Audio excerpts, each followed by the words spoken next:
Jesse Rogers. Meresha Owiti is our sign language interpreter. To our top story tonight, a major security scare involving President William Ruto unfolded in Bamba Ganze in Kilifi County, where a man evaded the presidential security personnel and ran up to the president, wrapping his hand around him. The incident is one among the many security lapses around the head of state that puts the president in harm's way. At the command of the Presidential Escort Unit, mandated to ensure safety of the president, is one Noah Mayo, whose tenure is now riddled with security breaches 2 years after taking charge of the unit. Jeff Kirui kickstarts our broadcast tonight. It is yet another daring incident of presidential security breach. Armed with a Bible, the man evaded the presidential security personnel, made his way to the presidential dais, wrapping his hand around the president's neck, creating a serious security scare for the president's handlers. In the ensuing melee, the president nearly lost his footing from the arm of the invader.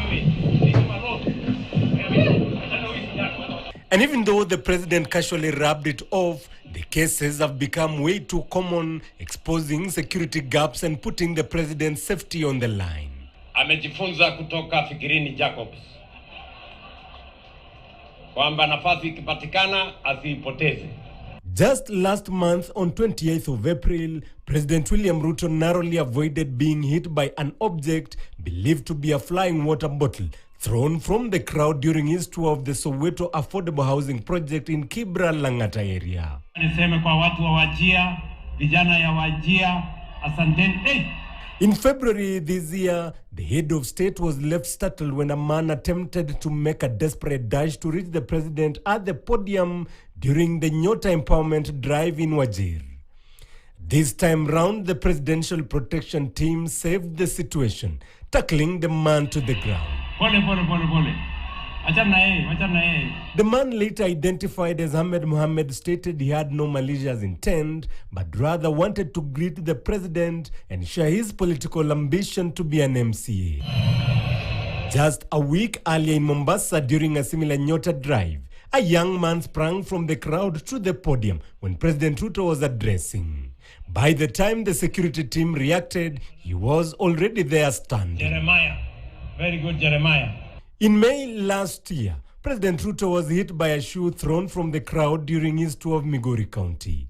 The effectiveness of his security team was put to test. The dusty shoe missed the president's head by inches, yet none of his protection personnel reacted in time to shield the commander-in-chief. The shoe was thrown from very few meters. You can say roughly not more than 10 meters on the higher side. So that means the guys who were around the president, I think they were not very keen to be able to see if somebody is removing a shoe, and by the time you carry up your hands, I think somebody should be on you. The incidents now cast a spotlight on the Presidential Escort Unit that is tasked with crowd control, ensuring restricted access to the proximity of the head of state.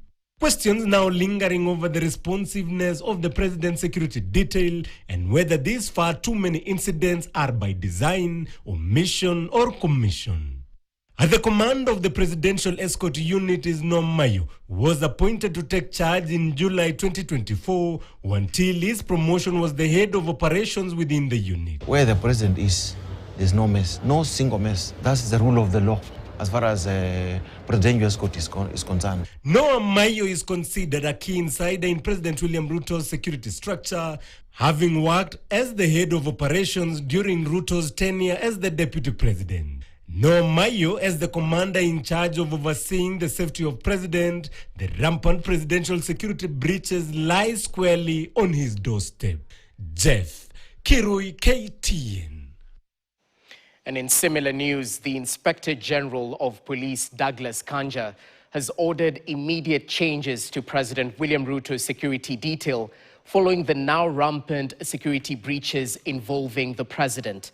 Inspector General Kanja has also ordered investigations into the incident, with the National Police Service having constituted a special probe team to look into the matter.